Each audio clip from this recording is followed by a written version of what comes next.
Enquanto isso, eu vou me apresentando e as outras pessoas que estão aqui participando desse webinar. Então, eu sou o Marco, eu sou QA da TopTal e já venho trabalhando aí há alguns meses no Café Testes e Pão de Queijo, junto com o Fernando. A gente veio aí ajudar nesse meetup e a gente estava sentindo muita falta dessa oportunidade de estar em contato com todos vocês. Então, fico muito agradecido aí que a galera veio em peso apoiando o projeto também. Está aqui também comigo o Fernando, que é também um dos organizadores. Pode falar, Fernando, sobre você? Boa noite, pessoal. Meu nome é Fernando, provavelmente vocês já devem ter encontrado comigo aí nos eventos passados. Sou QA no Code. Eu e o Marco aí já estamos tentando aí tocar esses eventos aí desde o ano passado, já tem um pouquinho mais de um ano, né, Marco? E aí a gente tentou agora, esse mês, né, tentar trazer esse evento online aí. Acho que durante esse tempo de quarentena, acho que todo mundo que sente um pouco de falta de ter contato assim, com a comunidade e tudo. Não está sendo possível mais fazer os eventos presenciais, então acho que tentar algumas alternativas aí, como essa, aí, eu acho que são muito válidas aí durante esse período, né? E também com a gente, que vocês vão conhecer durante a palestra, o Juliano, que foi uma peça fundamental para que este evento ocorresse, não só pelo conteúdo que ele vai compartilhar com a gente, mas também ele foi uma das pessoas que incentivou, falando que estava disponível para dar a palestra que ia ser presencial para ser nesse formato de webinar online. Eu vou falar então um pouco aqui, depois de passar para o Juliano ele começar a palestra. Vou falar um pouco então da TopTal, que é a empresa que eu trabalho. E assim como os eventos presenciais, né, que a gente precisava de empresas que apoiavam a gente, que liberavam o espaço, que liberavam o lanche e tudo para que as pessoas pudessem vir. No caso do formato online, a gente precisava de uma plataforma. Então, o Zoom Webinar, ele é uma plataforma paga e a TopTal disponibilizou para a gente para fazer esse evento. E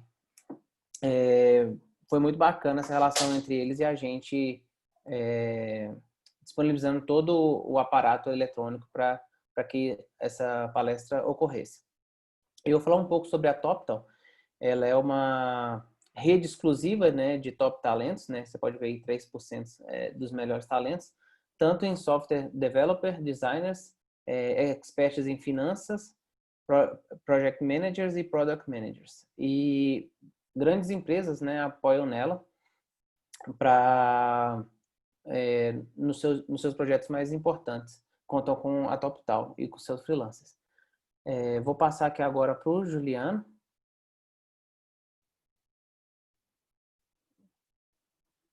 Aí, Juliano, está com você. Novamente, muito obrigado aí por estar aí doando o seu tempo para compartilhar com a gente essas informações. Pessoal, estão me ouvindo bem? Espero, né? Acho que sim.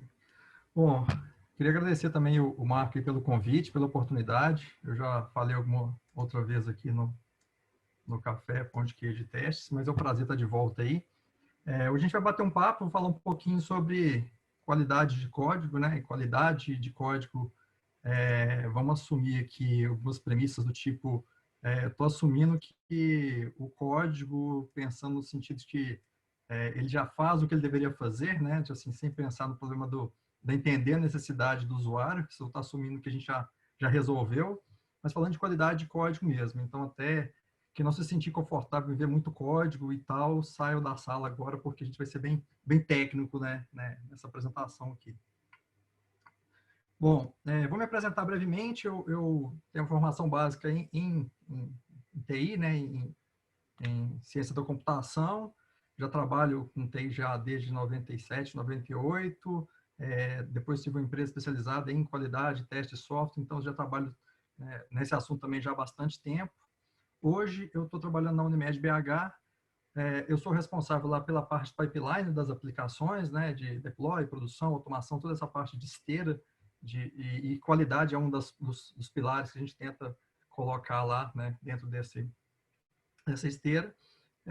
E nessa parte de evangelização de DevOps, né, o pessoal às vezes fala, você é o DevOps da empresa, né, o conceito de DevOps é que vocês têm uma cultura de desenvolvimento baseada em DevOps. Então, a DevOps é todo mundo. Então, não existe a pessoa DevOps. O que eu faço é evangelização, ajudar o pessoal a entender os conceitos, ajudar a usar as ferramentas, né, criar mecanismos para que as pessoas sejam produtivas, e aí a gente conseguir realmente atingir assim, um estado da arte, assim, alguma coisa mais evoluída. E, obviamente, para a gente falar de DevOps, a gente tem que falar de agilidade, então as coisas andam juntas. Você tem que falar de Kanban, você tem que falar de Scrum, você tem que falar de Lean, de desperdício, tudo mais, porque não existe DevOps se você não tiver agilidade envolvida no cenário. Falando um pouquinho de mim pessoalmente, tá? Eu tenho uma Kombi 75, o meu chodelzinho aqui, que para dar uma voltinha no final de semana. Eu tenho uma pequena de 8 anos, que eu estou evangelizando ela nos caminhos do rock and roll, e já estou começando a colher alguns frutos já, muito bom. Gosto de pedalar, estou numa nova empreitada agora, estou fazendo aula de circo, infelizmente está suspenso na pandemia, mas gosto bastante aí de esporte, de fazer coisas ao ar livre ou interação. Bom, fazer uma breve introdução, motivação aqui, e depois eu vou entrar um pouquinho na parte do método, vou mostrar alguns exemplos e mostrar depois algumas ferramentas. Bom, primeira provocação que eu vou fazer aqui é essa frase que eu recebi como piada, mas eu tenho usado ela para ilustrar algumas situações, que errar é humano. Fazer deploy de código ruim em todos os servidores de forma automática é DevOps. Então, a gente tem falado muito aí, a gente tem visto todo mundo falando de DevOps, DevOps, DevOps, e colocar código em produção 1, 2, 3, 60 mil vezes por dia, e Spotify faz isso, e não sei quem faz isso, e tal empresa faz 1000 deploys por dia. Vocês acham que esses caras chegam nesse nível de automação e de deploy em produção de forma automática, no Nubank, whatever, de código ruim? Então, nada disso faz sentido se a gente não tiver qualidade, código, coisa que seja confiável, né? E esteja no nível que a gente confia que pode ir produção. Então, assim, o problema não é no conceito de DevOps, o problema é falar de DevOps sem ter um código bom, sem ter um código confiável, sem ter qualidade.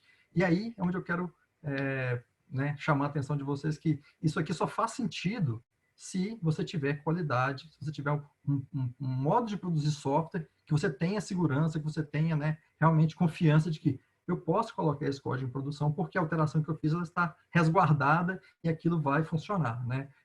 Existe o conceito de que o software não envelhece, né? Então, se você tinha um bug, ele sempre existiu ali. Você pode não ter conseguido explicitar ele. Diferente de uma máquina que ela tem ali uma parte mecânica, elétrica, um dia ela vai estragar pelo uso. E o software não, ele só estraga quando você mexe, né? Você, para colocar um bug novo, você tem que ter mexido nele. Um bug ele não brota pelo uso com o tempo. Né? Então, esse conceito também eu acho que já deve ter passado aqui algumas vezes nesse meetup, que é o custo vai aumentando à medida que você vai evoluindo no seu fluxo de desenvolvimento. Então, se você está escrevendo um método e você já cria aquele método de forma segura, com um teste de unidade, quando você fazer o teste lá na frente, lá da funcionalidade completa, provavelmente você vai ter minimizado muito os seus erros. Então, quanto antes você antecipa, melhor. Então, é aí que o teste de unidade tem o seu grande valor, né? Essa outra figura aqui, que também é bem comum aqui no Meetup, e a gente olha muito para ela e vê principalmente a questão do tempo e o tempo do lado de cá e o custo, né? Mas hoje a gente vai falar aqui de como é que isso aqui funciona. Por que essa base é larga? Por que essa base é grande? E, principalmente, vamos falar da testabilidade de uma aplicação.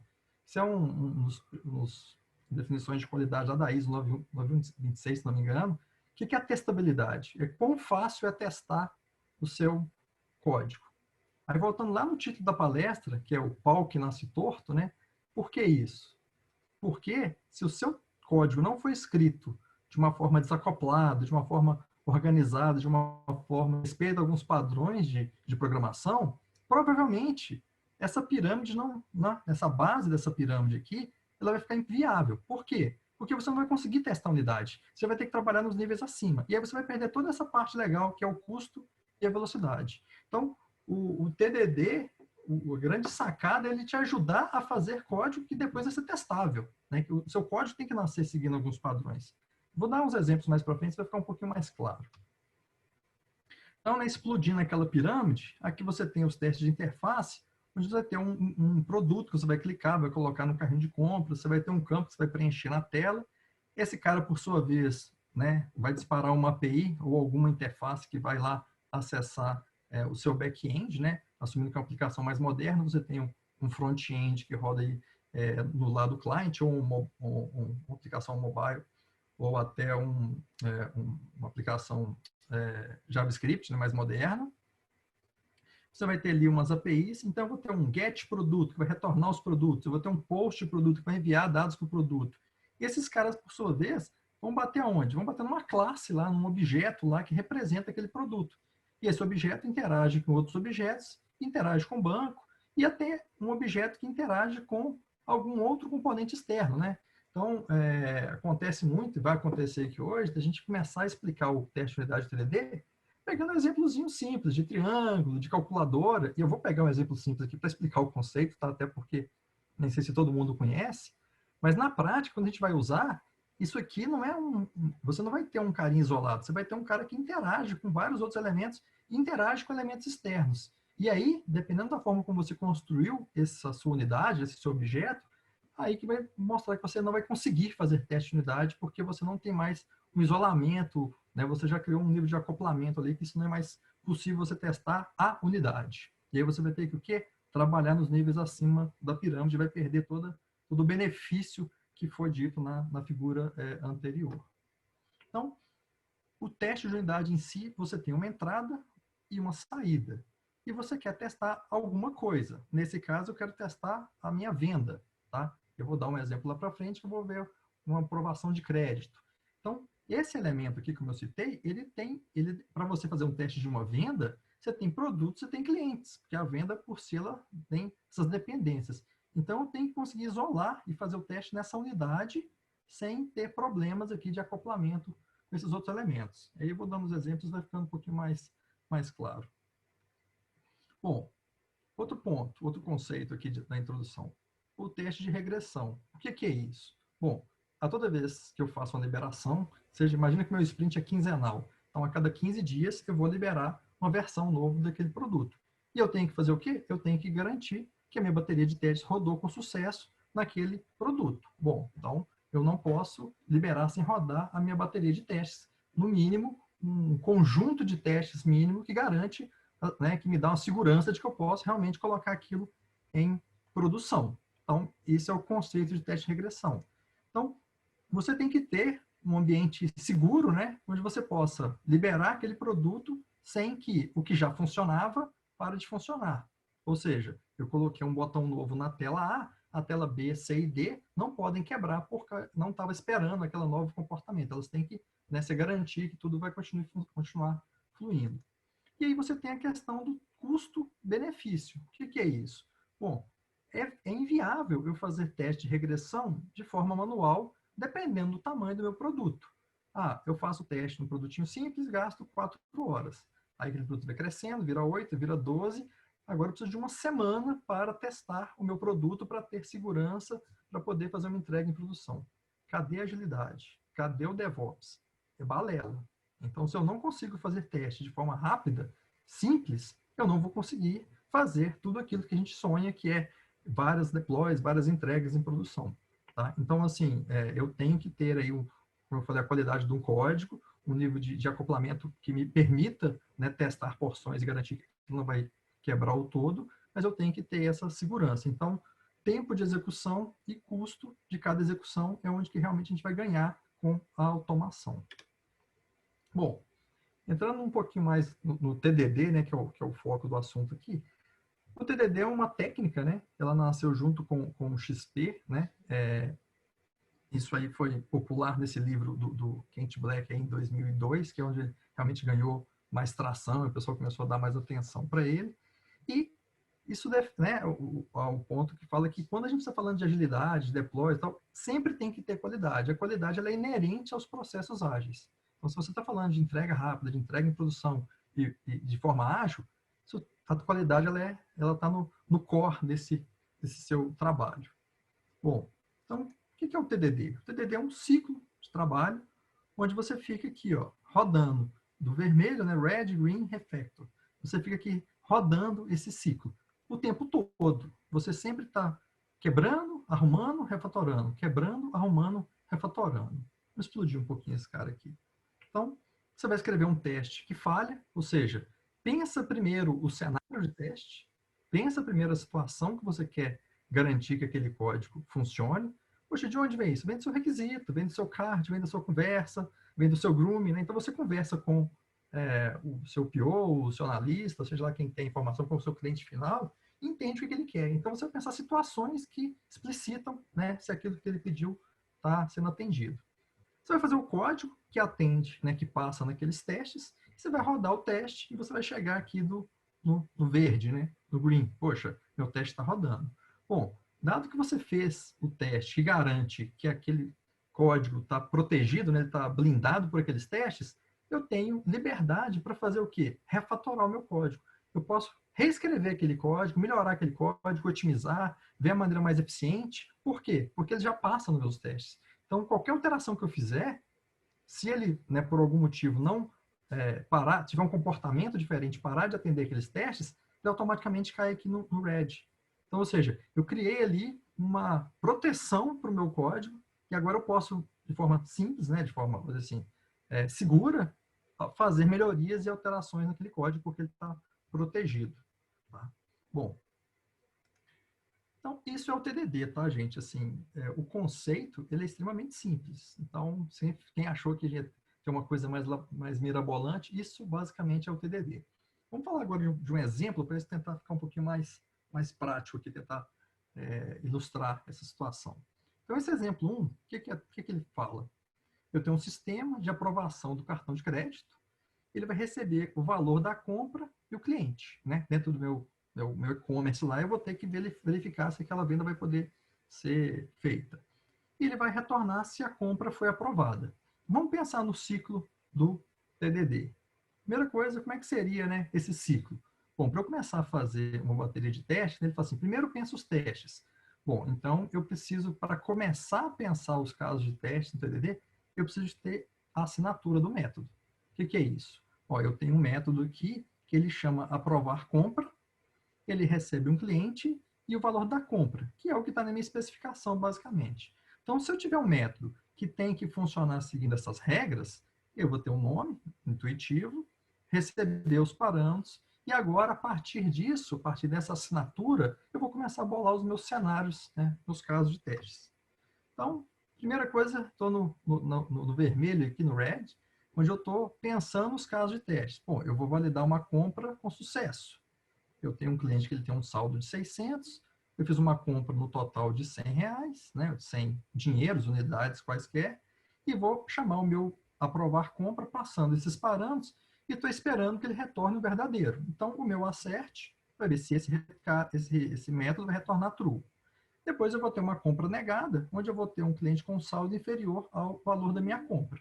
Bom, então eu já pensei aqui 2 cenários de compra aprovada e cancelada.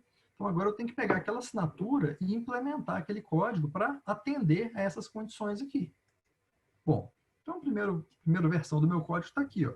Eu vou verificar se o meu saldo é maior que o valor da compra. Bom, assumindo que eu rodei isso aqui, validei, opa, os 2 cenários de teste passaram com sucesso, né?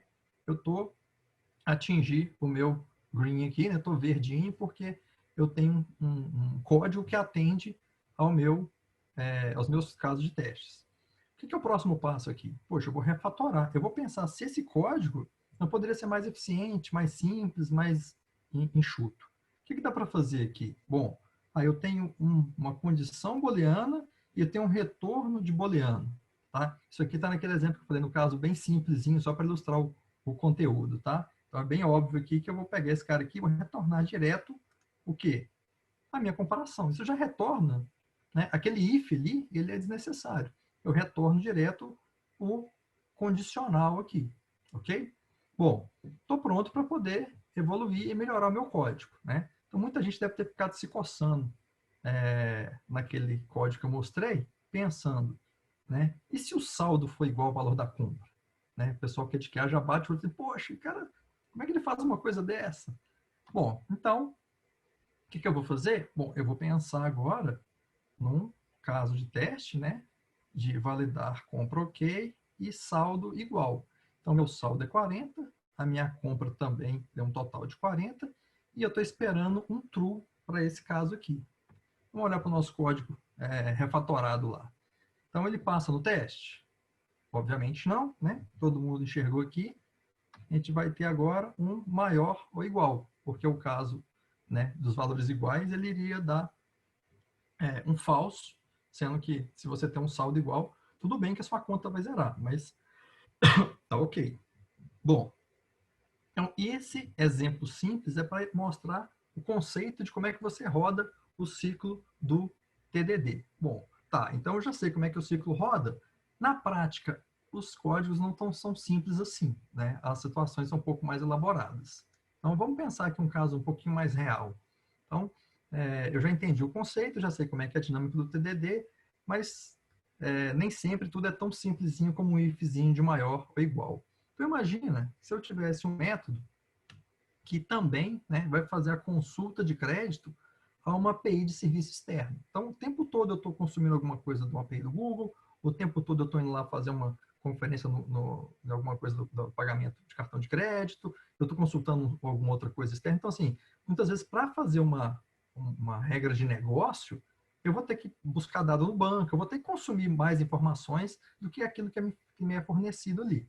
Então, além de eu ter o saldo, eu também vou verificar, né, se você está ok aí segundo essa empresa aí de análise de crédito. Imagina que você pode estar tentando fraudar alguma coisa lá, imagina que você tem uma situação um pouco mais elaborada. Então, o que eu tenho aqui? Eu tenho um outro método aqui que chama busca info XP, que ele vai lá na xpcredit.com, que é um fake aqui que eu estou criando só para ilustrar, e eu vou passar para ele o cliente. E esse cara aqui vai me falar se esse cara está aprovado ou não, né? Diferente do saldo dele, que às vezes eu tenho essa informação, mas eu quero saber como é que é a informação de crédito daquele camarada lá para poder aprovar ou não a compra dele.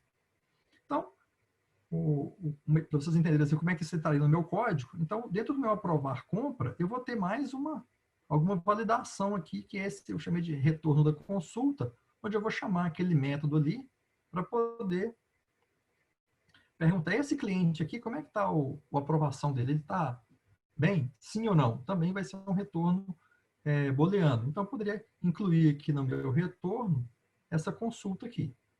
Bom, mas aí eu estou ferindo um dos princípios lá. Eu não preciso primeiro pensar no meu caso de teste, né? Poxa, então eu tenho que ir lá para onde? Como é que seriam os meus casos de teste agora? Bom, pensando que eu vou ter lá agora, dentro do aprovar compra, mais uma condição, que é validar se a pessoa está ou não aprovada por uma API externa, esse caso de teste aqui funcionaria, né? Porque aqui, ó, a informação que eu tenho para passar para ele é o saldo e o valor de compra. Eu vou chamar, então, teoricamente, esse caso de teste aqui está ok, né? Porque agora eu tenho uma chamada interna daquele código ali, porque ele vai consultar uma API externa, né? Onde que está o problema nisso? Né? Vou dar aí uns 3 segundos de suspense, para vocês pensarem nisso. O que vai acontecer? Eu estou chamando uma API externa. Para fazer um teste de unidade, eu vou ter que garantir que o retorno daquela API, né, seja um valor que eu conheço, porque senão eu não vou conseguir garantir que esse teste vai passar. Então, basicamente, o que aconteceu? Se a API retornar true para o cliente, né? Então, eu tenho que ter um cliente de teste que sempre eu consultar, ele vai ter ali aquela API, aquele retorno verdadeiro. E outro detalhe, poxa, eu estou fazendo um teste na minha máquina, eu estou fazendo um teste de unidade, mas quando eu rodo ele, eu dependo de uma conexão à internet para poder fazer um acesso em uma API, que eu preciso ter, provavelmente eu vou ter que ter algum tipo de autenticação, algum tipo de usuário e senha, vou ter que ter um usuário de teste para poder consultar essa API, eu tenho que garantir um usuário específico que eu sei que o retorno dele é true, ou seja, eu feri lá o conceito básico de teste de unidade. Eu já estou fazendo um teste de integração.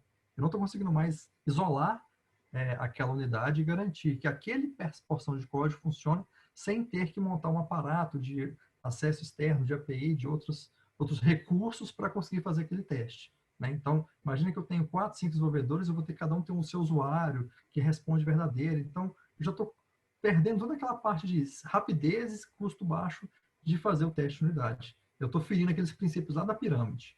Ok? Bom, então vamos pensar um pouquinho mais como é que seria o tratamento disso, né? Como é que seria a testabilidade, né, como eu citei lá atrás, desse código, para a gente não ferir esses princípios. Então, qual que é o problema desse código aqui? O que eu estou gerando ao fazer esse busca info dentro do meu aprovar compra? Bom, eu estou criando uma coisa que chama acoplamento. O que é isso? Eu estou acoplando no meu código de aprovação de compra que ele deveria validar regras, né, que eu defini, acesso a dado externo de uma aplicação. Então, isso aqui, ó, é um problema para o meu teste de unidade.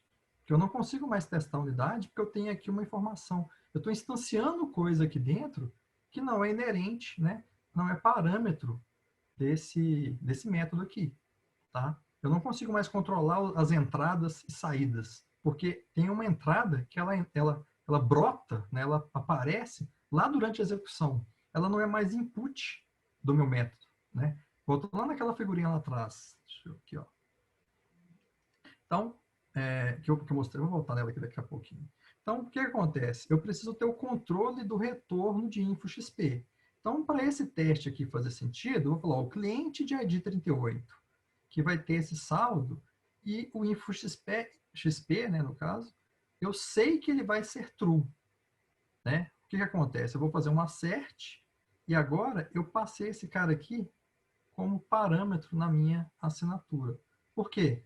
Eu vou fornecer para o meu aprova-compra o objeto, né, a classe InfoXP, que tem aquele método que eu queria utilizar de consulta de uma API externa encapsulado. Né? Então, o que eu estou criando aqui agora é o aprovar compra, ele vai receber tudo que ele precisa para que ele possa realmente validar, né? E agora eu tenho como prover para ele as informações, os dados, né, tudo que ele precisa para poder executar. Então, vou voltar na figura aqui, que era justamente o que eu estava dizendo. O que aconteceu? Eu tenho uma entrada definida e eu tenho uma saída esperada. O problema é que eu não tenho mais a minha unidade isolada. Eu tenho agora dependências de elementos que estão fora desse escopo da minha unidade. Tá? Então, eu não posso criar um teste para uma entrada definida e uma saída esperada se eu não tenho controle sobre tudo isso que está externo aqui. Ó. Isso aqui vai influenciar na minha saída esperada. Eu não sei mais que eu coloquei o João com um saldo de 40, mas eu não sei mais se ele vai ser aprovado, porque vai que essa API aqui que o cliente consumiu, que foi no banco, né? Tudo isso aqui, imagina agora eu ter que montar todo esse aparato aqui, uma estrutura gigante para poder fazer um teste de unidade. Como eu disse, eu estou ferindo o princípio lá de teste de unidade, que é esse aqui, ó. Eu tenho aqui, ó, um escopo limitado, um controle aqui, e agora eu tenho controle sobre tudo que está aqui dentro. Tá? Só que a minha venda, como eu citei, ela depende de um produto e ela depende de um cliente. Então, basicamente, esse caso aqui, ó, eu não tenho controle sobre esse InfoXP. Né? Bom, vamos seguir aqui. Qual que seria a maneira de eu resolver esse problema? Eu tinha mostrado aqui lá um novo contrato do aprovar compra. Agora, o aprovar compra vai receber, além do cliente e do valor compra, o InfoXP. Isso é uma classe que eu dei o nome para ele lá. E dentro dele, eu vou ter encapsulado o meu busca InfoXP.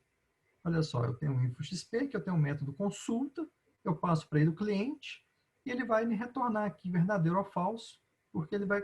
Aí aqui dentro desse cara eu vou empacotar, vou encapsular toda aquela parte da consulta API externa e por aí vai. Né? Então agora eu criei ali uma forma de eu continuar tendo o meu aprovar compra, tá? E o que é inerente a ele vai ser tratado dentro dele. O que depende de algum acesso externo, eu vou tipo injetar, vou entregar para ele, para que ele possa consumir. Tá? Espero que vocês estejam acompanhando o raciocínio aqui. E aí entra um conceito que, normalmente, para você fazer teste de unidade em aplicações um pouco mais elaboradas, em situações mais elaboradas como essa que eu estou dando, você vai precisar de usar mock. Tá? O que é o conceito de mock? Você vai criar uma classe fake para substituir aquela classe que tem seja algum dos parâmetros dentro da sua análise ali, de forma que você defina o valor que ela vai te retornar. Você controla o que aquela classe vai fazer. Tá? Existem algumas discussões sobre o uso de mock. Se você fizer muito isso, você vai perder um pouco, né, o conceito e tal. Então, no caso onde você depende de dados externos, que você, para não criar um aparato, você vai usar mock. Tá? Então, aí é uma coisa que é útil, ela tem o seu momento de usar, mas também tomar cuidado, se você usar tudo mockado, você vai acabar fazendo validação de nada. Então, assim, a sua regra de negócio, ela tem que estar dentro do seu código, e os inputs, as coisas que você vai consumir para poder fazer a validação do negócio, você vai prover, e aí você vai usar mock para gerar esses insumos que você vai consumir lá dentro da sua execução de negócio. Então, o que é isso? Eu fiz um novo caso de teste aqui usando um mock, onde eu setei o ID do cliente, eu setei um saldo, eu setei o valor de compra. Então, aqui as minhas variáveis. E eu criei um InfoXP novo, essa é a minha classe aqui, que ela é um mock, onde, quando eu chamar o método consulta passando o cliente, ele sempre vai retornar true. Então, o que ele está fazendo? Ele está criando uma instância, né? Está criando uma instância desse objeto aqui, onde ele não vai mais pegar o código original do meu InfoXP e executar. Ele vai ter um código já, tipo assim, como se fosse um print lá dentro, assim, ó, quando você fizer isso, retorna aquilo ali. Tá? Isso é gerado dinamicamente na execução dos meus testes. Então, agora, quando eu faço o meu assert aqui, eu estou falando que é o cliente, o valor compra, e o InfoXP que eu estou passando para ele é um mock. Não é mais aquele cara que vai consumir aquela API. Ah, mas se eu precisasse testar o consumo daquela API? Bom, então eu vou fazer um teste do método que é chamado consulta, não do validar compra. Isso aqui vai virar, né, não no mock, no caso, esse método aqui vai virar um outro cenário, eu vou testar se o retorno lá do InfoXP está funcionando, se as integrações estão funcionando, mas isso não é escopo do meu teste de unidade de validação de compra, como é o caso aqui. Ok? Então, dessa forma, eu criei uma assinatura, eu estou entregando para aquele meu método, aprovar compra, né, um objeto, que esse objeto, em produção, ele vai entregar um objeto real que faz os acessos corretos. Durante a execução dos meus testes, eu não estou mexendo em nada no código desse cara, eu não estou instrumentando o código, eu estou criando um objeto fake, né, esse objeto mock aqui, que eu garanto que a execução dele vai me retornar um true. Ok? Bom, então, dessa forma, recapitulando aqui, eu criei um objeto novo, mudei a assinatura do meu método, que agora me permite introduzir um mock para fazer a execução do meu teste. Então, isso aqui, voltando naquela figurinha lá, me permite sair desse cenário onde eu tinha uma dependência para um objeto que eu não tinha controle sobre ele, e ele fazia qualquer coisa lá no mundo externo, que eu teria que criar um aparato grande para poder conseguir fazer o controle daquela execução de teste, perdendo o sentido ali e os benefícios do teste de unidade, transformando num cenário como esse. Eu estou focando em validar essa classe, no caso que eu chamei de venda, ela precisa de um produto ou de um cliente para funcionar, e eu estou injetando, estou entregando para ela produtos mocados. Então, o meu escopo do teste de unidade é a venda. Esses caras eu estou assumindo que eles já foram testados nos seus outros testes de unidade, e que aqui eu estou entregando para ele um produto mock ou um cliente mock, que vai me permitir simular o venda sem ter que mexer no código, sem ter que instrumentar esse código. Exatamente como ele vai fazer no caso real, como é o caso daqui. A diferença é só que esse cara aqui agora deu um mock. Bom, seguindo aqui, né, o código, né, de negócio pode ser testado sem interferência externa. Bom, o que aconteceu? Eu tinha esse código, é o mesmo código. Lá dentro, ele vai receber, né, dentro do código real que eu estou querendo testar, é transparente para ele que esse InfoXP é um mock. Ele vai chamar aqui ó, o InfoXP com o método cliente. A diferença é, esse cara não vai mais sair para o mundo externo para chamar uma API. Ele vai simplesmente chamar aquela classe mock, ela já está combinada com ela, né? Eu já criei aqui o retorno do método já pré-definido, que se eu chamar esse cara, ele vai retornar true. Então, essa retorno aqui vai ser true, e eu vou poder comparar. Eu vou poder montar a saída do aprova com o saldo e o valor, e o retorno da consulta também foi true. Então, agora eu controlo se aquela API externa vai me retornar verdadeiro ou falso para aquele cliente naquelas condições. Agora eu tenho, né, um cenário de teste, eu tenho um caso de teste, onde eu estou usando o mock para resolver um problema de acoplamento, ali, de consumo de dado externo. E como eu disse, isso é bem comum, isso acontece o tempo todo em todo o código, tá? Aquele primeiro exemplozinho que eu mostrei que não tinha, ele é ilustrativo, mas na prática aquilo ali não acontece. São poucos cenários que você tão simples assim. O que a gente tem nos códigos das aplicações de verdade são situações como essa. Provavelmente ele consome 4, 5 APIs em vários outros lugares. Ele vai no banco para pegar ali as últimas compras, ele vai não sei aonde, ele vai lá. Então, toda vez que você tiver que para fazer um processamento de alguma informação, de alguma regra de negócio, você tiver que consumir dados externos, o ideal é que esses dados sejam encapsulados, como é o caso que eu ilustrei aqui desse InfoXP, e eles sejam informados como parâmetros para esse método consumir. Porque aí, a partir de agora, eu tenho a testabilidade do meu código ok. Eu consigo, sem fazer nenhum esforço grande, ou seja, a criação do mock é relativamente simples, eu consigo injetar aqui classes mockadas que vão permitir que o meu código faça toda, né, a sua inteligência, todas as suas comparações como devido, de forma transparente, sem ter que criar um aparato de teste maior, com bancos específicos e coisas do tipo. Ah, mas se eu quiser testar se realmente ele gravou alguma coisa no banco. Bom, então você não está fazendo mais o teste de unidade de negócio, está fazendo um teste de integração com o banco. É um outro cenário que também tem que ser feito, ele vai ser feito em algum outro momento. Aqui eu estou falando de teste de unidade, onde eu estou focando em validação de regras de negócio, em validação de cálculos elaborados, validação de inteligência de negócio. Os envios de dado para o banco, os envios de dado de uma API para outra, as integrações serão testados, mas não é esse o momento, né? Voltando lá no conceito da pirâmide, eu estou na base. Eu estou testando, né, aquelas bolinhas isoladas, como eu mostrei naquela segunda figura, onde eu tinha lá cada classe, eu garanto que cada bolinha daquela funciona. Obviamente, depois eu vou ter que ver as integrações entre aquelas várias classes. Bom, e aí? Resolvido? Fechamos, então. Ó, eu pensei lá no cenário de teste, né? Eu pensei agora no novo código, eu fiz um refactor dele. Isso aqui está pronto? O que mais que a gente pode fazer? Bom, já tendo os cenários de testes novos, eu poderia fazer um refactor também, mais uma vez. Peguei essas linhas de código que eu tinha, que talvez no primeiro momento foi mais simples para eu poder entender o problema. Bom, agora eu olhando para aqui, eu consigo mostrar que isso aqui também é um retorno booleano, que eu estou jogando na variável e jogando aqui. Consigo, mais uma vez, fazer um refactor. Posso fazer isso? Posso com segurança. Eu tenho agora cenários de testes que, se eu mexer aqui dentro, e o meu código por algum motivo quebrar, né? Aqui, imagina que eu não coloquei um end, coloquei o ou, provavelmente vai chegar algum cenário lá que o meu caso de teste vai quebrar.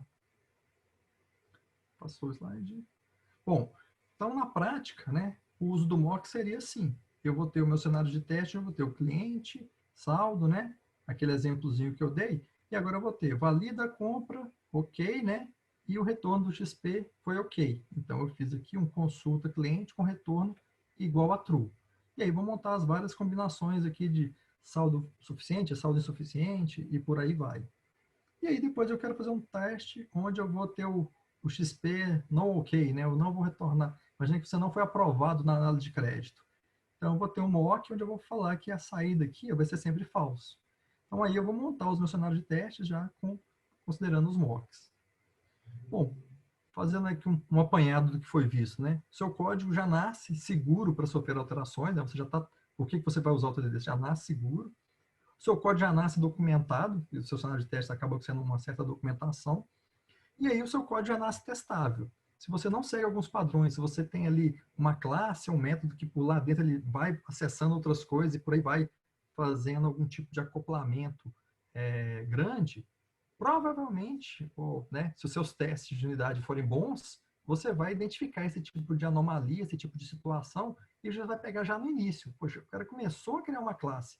Essa classe, né, esse objeto, seja lá o que ele estiver usando, ele começou a perder ali o foco e começou a fazer coisa demais, começou a ficar grande demais, começou a perder o objetivo, isso vai dificultar os seus testes de unidade. Então, mais uma vez, voltando lá atrás no título, que é o pau que nasce torto, né? Não porque eu seja um fã do El Chan, é porque você, depois que aquela coisa já desandou para um lado, você vai ter que reconstruir muito código, vai ter que fazer muito refactoring e provavelmente sem os testes de unidade. Então acontece demais, o pessoal chega lá na frente com o projeto, depois de anos e anos de desenvolvimento, e fala assim, olha essa pirâmide, vamos fazer muitos testes de unidade. Quando você olha para o código, não dá para fazer teste de unidade ali, porque cada classe chama mais outras 5, chama as outras 5, chama as outras 5, e em nenhum momento você passa para ela os parâmetros, ela sempre busca internamente acesso a banco, acesso externo, para poder pegar os insumos que ela precisa para processar. E aí você não tem mais aquele benefício que é citado na pirâmide, de ser rápido, de ser simples de executar. Deixa eu mostrar aqui. Ah, tá. Vou falar aqui das ferramentas, tá? Todo teste de unidade tem uma ferramenta própria, tá? E aí você também vai ter algum teste de mock, né?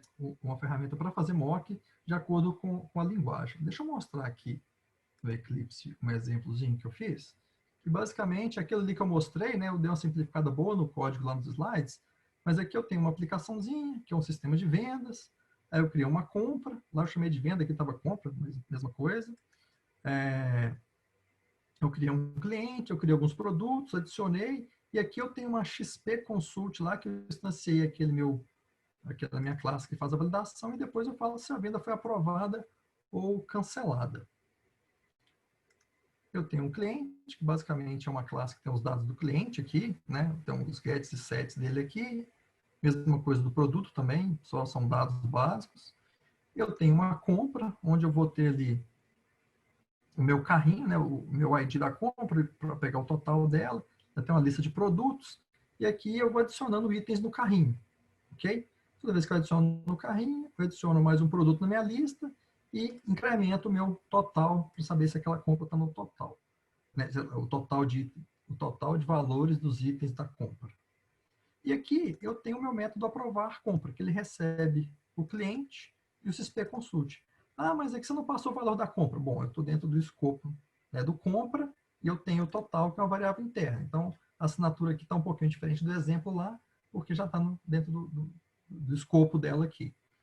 E aqui, basicamente, eu tenho o saldo e o total e as informações lá do meu XP lá.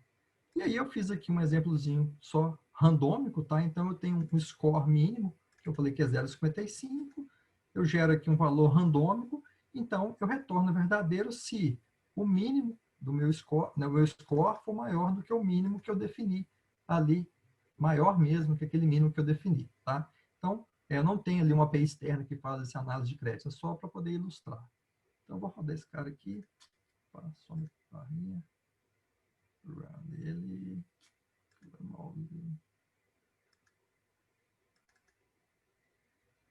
aumentar o console aqui, ó. Então, basicamente, ó, eu criei um cliente lá, falei que o saldo dele era 200, aí eu fui adicionando produtos, aí eu chamei o aprovar compra, poxa, ó, ele tinha um saldo de 200 e a compra deu 125. Aí eu chamei lá esse aqui é o cálculo do score lá, que é aquela API do XP lá. Bom, ele gerou um randômico lá do score que deu 0,4. Opa, menor que o mínimo, então essa venda aqui foi cancelada. Então, esse código aqui é a execução, né, em cima daquele app lá. Basicamente, eu fiz aqui, a venda foi cancelada. Como esse valor do score está randômico, se eu rodar de novo aqui, pode ser que ela seja aprovada. Foi cancelada de novo porque não deu ainda. Vamos rodar a terceira vez. Tá difícil, hein? O randômico dele não tá bom, não.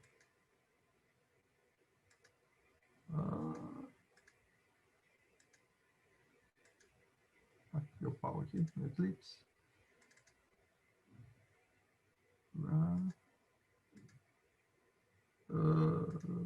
Deu pau no meu Eclipse aqui, não sei o que está acontecendo, não está clicando mais. Ah, foi.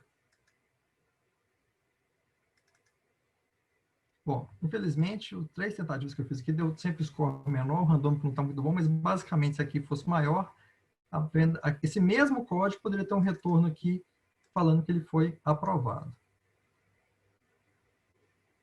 Ó, só para não pagar de mentiroso, então agora o score foi 0,78 e esse, ou seja, o mesmo código executando várias vezes, ele pode ser aprovado ou não, porque a consulta da API externa, ela pode retornar verdadeiro ou falso. Então, na vida real isso vai acontecer. Você estava lá com crédito bom, alguém protestou o seu título e agora você não está mais com crédito bom.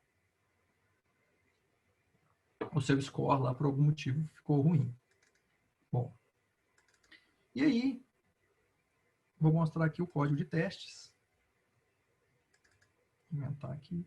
Então, basicamente, eu tenho primeiro com saldo ok e o XP ok, né? Então, mesma coisa, criei uma compra, criei produto, adicionei. E aqui, ó, o que muda aqui?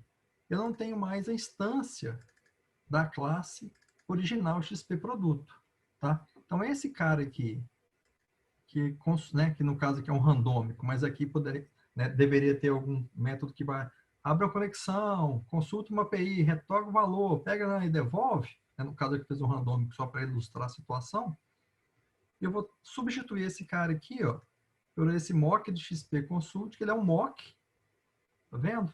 Dessa classe, e eu estou falando, quando você chamar desse mock de XP Consult, esse consulta score cliente, você vai retornar verdadeiro. Ou seja, eu criei uma instância mock dessa classe e falei que quando você chamar esse método e passar esse parâmetro, no caso, no objeto, o cliente, você vai retornar verdadeiro. E agora, eu adiciono aquele item no carrinho, né? Seto um saldo para aquele cliente e agora eu chamo o método aprovar compra. Passa no cliente e o meu é a minha classe XP consulta mocado. Então, tenho vários cenários aqui fazendo a mesma coisa, hora verdadeiro, hora falso. Vou voltar aqui, vou dar um nesse cara. Beleza, hein, Eclipse?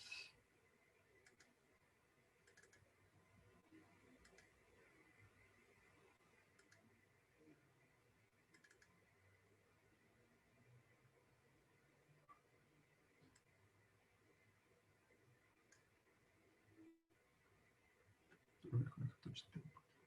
Tá dentro.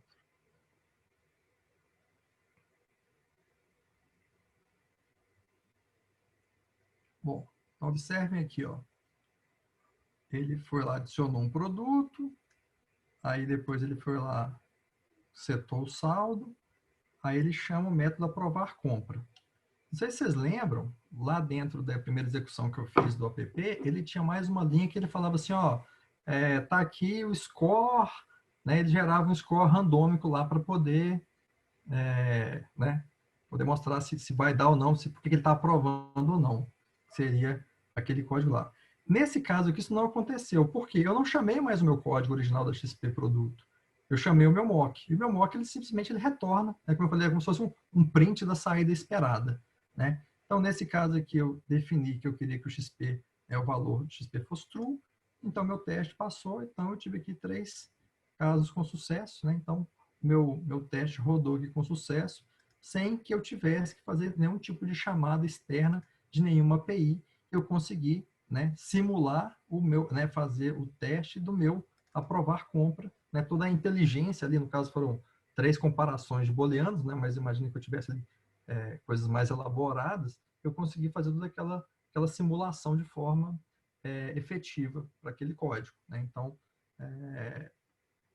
eu quis mostrar para vocês aqui uma situação um pouco mais real, que eu tinha realmente uma situação de consumir alguma coisa externa para ilustrar o que acontece na prática. Não é só você fazer teste daquele métodozinho que tudo que ele tem, que ele precisa estar ali. Então, eu mostrei o exemplo do uso do JUnit com o Mockito, tá? No caso do Java. Eu tenho um exemplo desse código também em .NET com NUnit, com esqueci o nome dessa ferramenta aqui. o mock lá do NUnit, tá? Depois eu posso disponibilizar esse código e o outro lá para vocês também. Só pegando o gancho aqui, eu não vou entrar muito no detalhe, mas falando de TDD e de qualidade de código, uma outra coisa muito legal que a gente pode fazer é usar uma ferramenta de análise estática. Então, você tem sua bateria de teste de unidade, ela vai pegar ali as situações que você quer, e você também pode passar uma ferramenta que ela vai fazer tipo um scanner, como se fosse um antivírus do seu código para pegar anti-patterns de programação. Desde uso indevido de algum padrão que está pré-definido pela linguagem, o código morto, loop que não retorna nada, if que nunca entra em algum condicional, loop que está fazendo coisa demais. Então, ele tem vários padrões, né? Variável foi criada, nunca foi inicializada. Então, tem vários padrões, até de complexidade de código. Então, ele já tem toda a parte de análise de código e code smell, que ele, né, anti-patterns que ele pega. E você pode também juntar ele com o JUnit. Então, você tem todas as análises que já são inerentes da ferramenta. No caso, eu estou falando só na Arcube, que é uma ferramenta open source bem bacana, mas tem outras no mercado aí. E aí você pode integrar a saída dos seus testes de unidade, né, para ter também uma análise de cobertura em cima de quão bom estão os seus testes de unidade. Né? Então, você vai ter ali, falando de qualidade de código, né, usando o TDD como ferramenta para isso, você vai ter ali mais segurança para fazer refactor, mais segurança para rodar seus testes e ter uma visão de cobertura em cima dos seus testes de unidade. Bom, eu já fui lá no Eclipse e mostrei para vocês a execução disso já. Bom, pessoal, era isso que eu queria falar aqui por hoje, né? Tem algumas perguntas e o Marco vai, não sei se você consegue, já tem alguma dúvida, alguma coisa, a gente poderia já começar a Sim, falar temos aí. algumas perguntas aqui e temos também algumas perguntas no chat. Eu vou começar com a primeira pergunta da Aline, que ela perguntou: o TDD, então, consegue diminuir o tempo de desenvolvimento? Pois é, não necessariamente, tá? Você não vai fazer mais rápido fazendo com TDD. Você vai fazer coisa melhor, tá? Então, se você, voltando lá naquela primeira figurinha das baratinhas lá, se você faz uma coisa ruim para depois ficar arrumando, é mais caro do que você fazer bom e acertar da primeira vez. Então, se a testabilidade do seu código, seus testes de unidade estão ali mais confiáveis, mais seguros, provavelmente no futuro ali, se você pensar na janela de meses, vai ser mais rápido. Mas se você pensar ali no agora, eu estou fazendo o código pela primeira vez, o código lambão feito de qualquer jeito provavelmente vai ser mais rápido. Você só vai pagar esse débito técnico e vai te cobrar o dobro, o triplo lá na frente. Então, assim, tem que tomar cuidado. Se você olhar para o todo, é mais rápido. Para o desenvolvimento em si daquela primeira classe, provavelmente não. Legal? Vou para a próxima pergunta, mas antes de ir para a próxima pergunta, avisando a todos para ficarem até o final, que a gente vai ter uma surpresa. E também que quando a pessoa for mandar no chat, se quiser mandar para todos, vejo algumas mensagens aqui que é para todo mundo, agradecendo também e tudo. Tenta mudar para All Panelists and Attendees, porque como default, né, ele já inicia o Zoom como mensagem apenas para o panelist.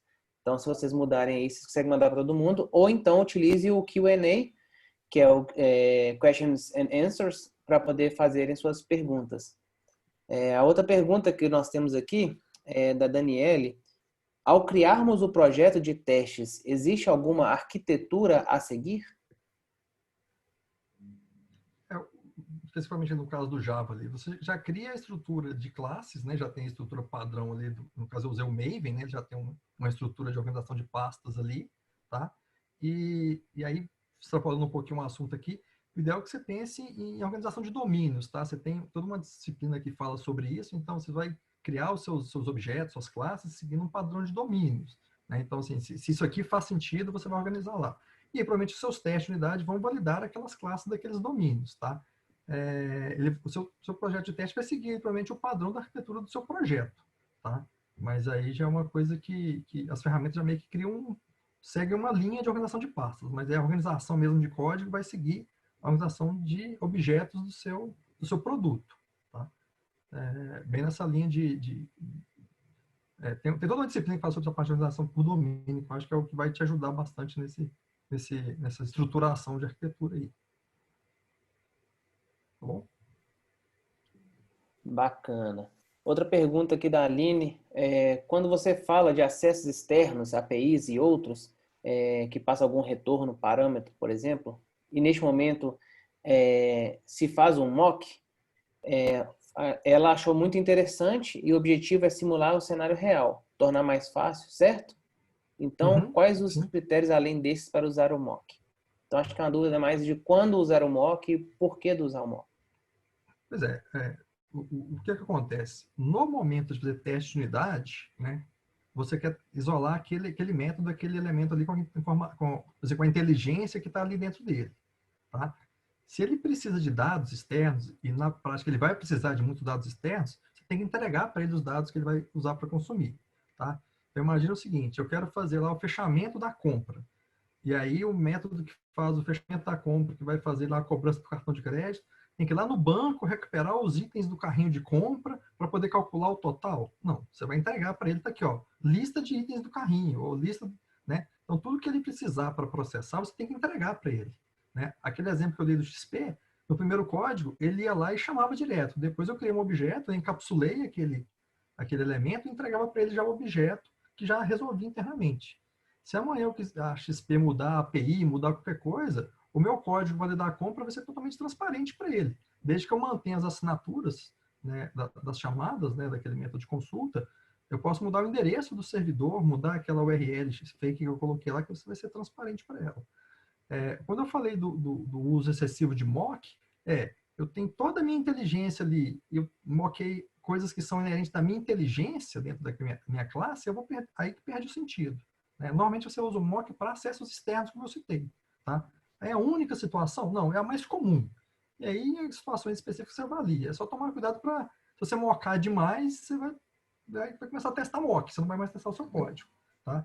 E outra coisa que o pessoal às vezes faz muito teste de proxy, né? Eu tenho uma classe que ela só pega daqui e entrega para lá. Cara, isso aí você vai testar lá no teste de API, lá no teste de interface. Isso não é teste de unidade mais, sabe? Tem muita...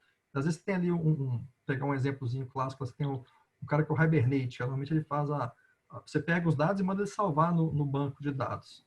Né? E ele faz toda a parte de inteligência, cara, esse cara já tá, você vai assumir que ele já está funcionando, tá? Você não vai ficar testando se o Hibernate grava. Você vai fazer um teste de API, um teste de unidade, e aí ele vai passar por esse acesso ao banco, e aí você vai validar isso. Não é escopo da unidade ver se aquele cara foi parar no banco. Não sei se ficou claro aí lá. Ficou claro? Não sei se ela dá um feedback aí. Não sabe para mim. Vou esperar Ela aqui. falou que entendi, valeu. Ah, legal. Acho que o interessante justamente quando você fala da pirâmide, né, é separar os testes, né? Se já tem o teste de API que você vai testar naquele nível, né? Não precisa você de testar novamente no nível de unidade, né? Chamando realmente a API. Ao invés disso, você moca. Achei bem bacana. Exatamente. Nós temos É, mais perguntas. Quer falar aí, Fernando? não, eu ia mencionar assim que sim, foi sensacional a palestra, principalmente pelos exemplos. Eu acho que deixou muito mais claro aí para o pessoal, talvez aí que vê o conceito, né, conhece o conceito de TDD, mas na prática assim não sabe às vezes alguns exemplos de como que funciona de fato, né? E um ponto bem legal que você comentou, acho que é muita a questão da qualidade de código em si, né? Não simplesmente criar mais testes, né? Você está ali fazendo todo o raciocínio de como que vai ser meio que a interface sua, de como que vai ser a interface do que você está desenvolvendo, e antes de você simplesmente pensar em como que vai ser implementado aquilo de fato, né? Então, assim, se você já começa a codar e fazer a implementação em si, depois pode ser que na hora que você for tentar fazer o teste, criar o teste daquilo, aquilo ali vai ser muito difícil de você testar. Mas se você faz o fluxo contrário, né, é aí que está a Exato. chave, né? O pessoal pensa, eu faço TDD, eu faço todo o código, depois eu crio os testes. Parabéns. Né? Você perdeu todo o benefício do TDD, sabe? Eu faço o código, faço o teste, e depois eu refaço meu código de novo, né? Então, ou seja, assim, você escreve a assinatura, depois você tenta fazer o teste naquela assinatura. Se a sua assinatura tá ruim, dali para dentro tudo tá, né, vai ter que ser mexido. Então, se você começa na assinatura, cara. Se a assinatura não tá legal, dali para dentro tudo vai sofrer. Exatamente. Vamos pular para a próxima pergunta aqui do Jorge. Para quem já está com uma solução em desenvolvimento há mais ou menos um ano e não codou nenhum teste, compensa parar para codar esses testes? Essa é clássica. Vamos lá. Como é que está a testabilidade do seu código? Aquela perguntinha de consultor, né? Depende. Tenta fazer teste de unidade seguindo aqueles patternzinhos ali que eu te mostrei. Pode ser que o cara já programou de forma estruturada, não fez os acoplamentos, seu código não está acoplado, seu teste de unidade vai entrar macio, tá? Eu vou te dar um exemplozinho clássico, assim. O Delphi, não sei se todo mundo lembra, bombou uma época aí. E ele te induzia a programar as coisas na tela. Então, você não conseguia programar um teste de unidade, porque você tinha que ter a tela para poder fazer qualquer coisa. Então, tem algumas linguagens, algumas tecnologias que te induzem a fazer de uma maneira que é ruim. As linguagens Java, .NET, Ruby já são mais orientadas a objetos, elas facilitam esse tipo de coisa. Mas elas não te obrigam a programar assim, né? Eu estava dando um exemplo ali em código Java, mas eu poderia simplesmente fazer minha chamada do método sem passar nenhum parâmetro, lá dentro dar um new client, pegar todos os dados do cliente na mão e fazer tudo ali interno. Então, o que muda é o pessoal que usa muito injeção de dependência, né? Você inverte a dependência, você entrega para ela tudo que ela precisa. Então, assim, tem que pegar, olhar para o seu código, ver se você vai conseguir fazer. Se fazer teste de unidade, para fazer um teste de unidade, se tiver que setar valor no banco de dados, criar um servidorzinho de aplicação fake para poder... Cara, você não está fazendo teste de unidade. Desencana, tenta ir para o nível de API e tenta resolver lá. Não é a melhor solução, olhando para a pirâmide? Não é. Mas, às vezes, é mais barato você ficar fazendo um teste de unidade forçado fake lá. Tipo, mas, poxa, você tem lá 1000 linhas de código. Daqui 2 anos você vai ter 2000. As 1000 primeiras, parar para refazer tudo é difícil. Cara, trabalha para as próximas 1000 serem mais fáceis e naturalmente você vai fazendo isso, sabe? Não existe Big Bang. Vamos jogar tudo fora e fazer de novo. Cara, já está rodando, não é radical. Mas, poxa, vamos estancar, né, a sangria e vamos trabalhar. Deixa eu só citar um exemplo aqui. Eu fui no Agile Brasil e eu fui na palestra que eu vi um pessoal... O pessoal do Sul, lá, esqueci o nome da empresa lá, é tipo um órgão meio do governo lá. Os caras fizeram um trabalho grande de refactoring e eles mostraram os números lá. Basicamente, teste de unidade e Sonar Cube. Eles pegaram uma aplicação, reescreveram ela quase toda, praticamente. Eles ficaram de 70 para menos de 30 mil linhas de código. Você tem noção de que você pegar mais da metade do código que você tem e jogar fora, você tem a mesma aplicação, mais rápida, mais eficiente, mais fácil de manter? Então, assim, é muito código lixo, morto, que dá para tirar. Então, assim, foi um trabalho grande, projeto de ano e tanto e tal, eles tiveram, né? Mas isso não é muito comum de acontecer, não. Eu fui até assistir a palestra, eu fiquei curioso e eu fiquei chocado. O número que eles mostraram, assim, o antes e depois, eu fiquei chocado, assim. Metade do código, assim, dizendo, para fazer a mesma coisa. Imagina a manutenção disso, quão mais simples que não ficou, né? Legal? Muito bom. Já vai dando um feedback aí, se está respondendo, se está curtindo. Vou fazer aqui a pergunta da Daniele. Como fazemos para saber se o erro está justamente no retorno da API externa, que não consideramos no teste unitário?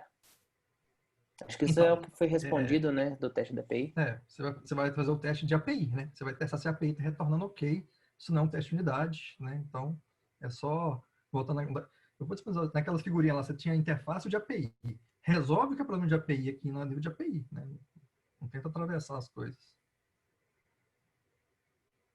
É possível testar somente interfaces onde temos as assinaturas, mas não o desenvolvimento? Você tem a interface do método, mas não tem o código do método? Seria isso? Eu imagino que seja. Não faz sentido, né? Você vai testar assim, a assinatura é para você saber o contrato ali, né? Se não tem o código pronto ainda, você vai conseguir fazer o cenário de testes, como eu mostrei lá. Mas você não vai conseguir rodar. Você vai gerar ali um cenário, mas você só vai conseguir validar se passou ou não depois que o código estiver pronto. Se eu entendi a pergunta, é isso, né? Vamos guardar um pouquinho para ver se era isso. Até pegando o gancho assim, não tenta fazer 1000 testes de cara. Faz os 5 primeiros, faz um pouquinho de código, faz mais 10, tipo assim, né? Não tenta também tentar fazer 1 milhão de testes, não.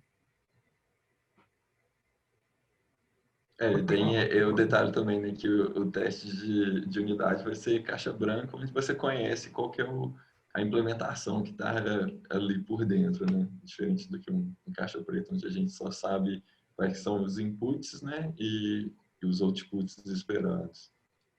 Se você tiver as assinaturas dos métodos, você pode talvez não conhecer o código também, não sei se está às vezes usando alguma bibliotequinha externa lá, não sei. O que acontece na prática é que quem vai fazer o teste de unidade é o desenvolvedor, não vai ser o QA lá.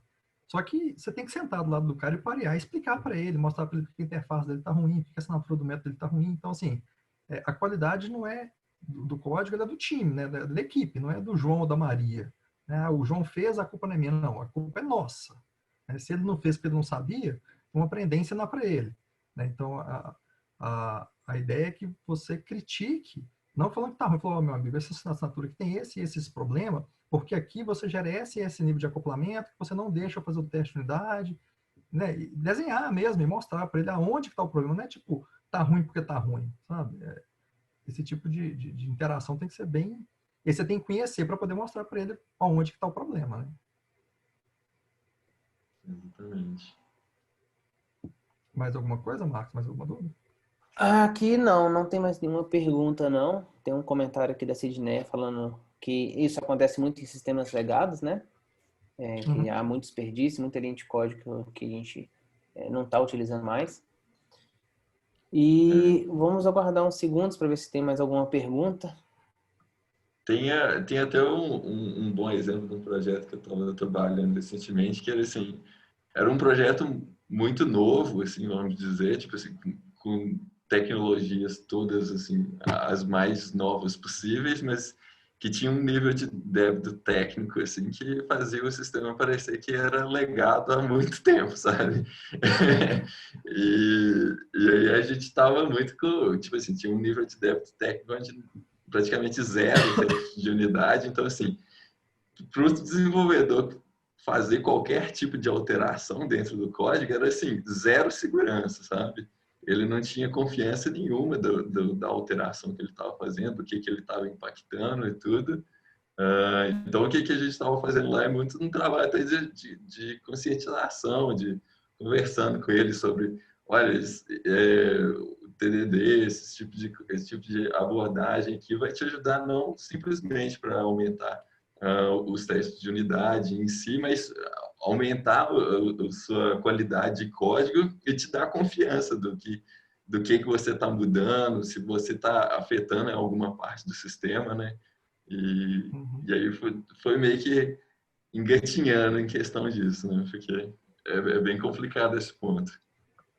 Aquela primeira frase que eu falei lá do deploy de código ruim é DevOps, né? É justamente uma crítica a esse tipo de coisa. Você pega um legado, um monolito gigantesco, sem o mínimo de qualidade, o mínimo de controle, né? E aí você quer fazer o deploy em produção 3 vezes por dia.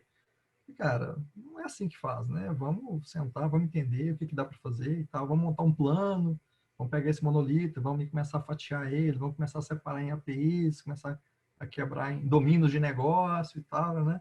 Daqui 3, 4 anos, dependendo do tamanho do monolito, a gente fala sobre deploy automatizado em produção diário, né? Porque não é uma coisa para resolver. Até porque você não para tudo para fazer aquilo. Você tem aí a evolução e você tem o refactor, né? Quanto mais você adia e posterga o refactor e investimento em qualidade, aquela conta vai crescendo, né? O débito técnico ele cobra mais caro, ele é o cartão de crédito. Você não paga nesse mês, você paga com juros mês que vem. Os juros vem pesados. Exatamente. Então, é bem nessa linha. Oi, gente. Vamos ficando aí, que, igual eu disse, no final vai ter uma surpresinha aí. E eu tô vendo que algumas pessoas estão saindo, mas imagino que seja a hora, alguém tem outros compromissos, tá tudo bem. Eu queria agradecer muito, Juliano, por essa palestra, por ter dedicado esse tempo pra gente aí. Muito obrigado mesmo por tudo. É um prazer e estou à disposição aí, né? Parabéns para vocês por terem mantendo a comunidade viva. Eu acho que a 3ª ou 4ª geração aqui está trocando aí, eu acho bacana demais e é um prazer mesmo. Obrigadão. Muito obrigado. E aí, no loop disso, né, que eu gostaria de falar com vocês justamente que esses eventos são só possíveis pela participação, né, de toda a comunidade aí que está ativa. Nós ficamos vários meses sem ter nenhum evento e mesmo assim, a partir do momento que a gente fez um evento online, teve uma adesão muito grande. O feedback é muito importante, é nosso primeiro evento online, então a gente ainda está se adaptando um pouco aí para ver como que vai ser daqui para frente, né, durante essa pandemia, esse distanciamento social. Então, o feedback é muito importante nessa hora. O que a gente pode melhorar, o que há de bom também, o que há de ruim durante esse webinar. Então, é muito importante o feedback de todos vocês. Por favor, escreve, manda para a gente. O Fernando vai criar também um feedback, um formuláriozinho para todo mundo poder responder. Então, muito obrigado mesmo, todos vocês que dedicaram o tempo por estar aqui. Novamente, muito obrigado a TopTal, né, que até vou deixar um link aqui, que a gente tem vagas de QA na TopTal. Lá não há essa diferenciação de desenvolvedor e QA, então todos os QAs precisam de saber desenvolver. Então, se você deseja aplicar na TopTal, o inglês e o desenvolvimento é uma coisa necessária. E obrigado novamente a TopTal por disponibilizar o webinar. Também, um obrigado ao MTC, que ele patrocina a gente no Meetup. O Meetup só é possível, a gente paga essa conta do Meetup, quem paga é o MTC. Eles também têm um evento todo ano e esse ano vai ser online e gratuito, então acho que vai ser bem bacana acompanhar aí nas redes sociais e saber o que está acontecendo. Vou deixar também A aqui. grade do evento já está liberada, né? Vai ter muita palestra boa aí, gente. Uhum. Deixar o link também do Minas Testing Conference. E eu criei um Zoom, que aqui a gente está fazendo uma conversa pelo webinar, então a gente não consegue trazer todo mundo junto. E como a gente sabe que todo mundo que participa do café gosta muito de network, das pessoas, do contato, de poder conversar com uma outra pessoa, eu estou disponibilizando aqui também esse canal. A gente vai fechar aqui o webinar, mas quem quiser entrar nesse link, a gente vai estar num ambiente mais informal. Espero aí que o Juliano e o Fernando possam estar aí com a gente aí uns minutos a mais para conversar lá, e aí onde todos vão ter o espaço aberto para conversar sobre qualquer assunto e a gente fazer esse network. Bora lá. Perfeito, eu salvei aqui. Eu vou entrar lá também. Então, vou fechar aqui, todo mundo vai sair. Então, copia o link, já deixa copiado, porque assim que eu fechar, vocês não vão ter acesso mais. E aí a gente espera vocês todos lá para bater um papinho. Eu vou mandar também no Meetup, caso vocês não sigam o link, eu vou postar lá no Meetup, nos comentários. Um abraço. Muito obrigado novamente, Obrigado, Juliano. gente. Tchau, Até a gente. próxima. Obrigado, Fernando. Obrigado a todo mundo.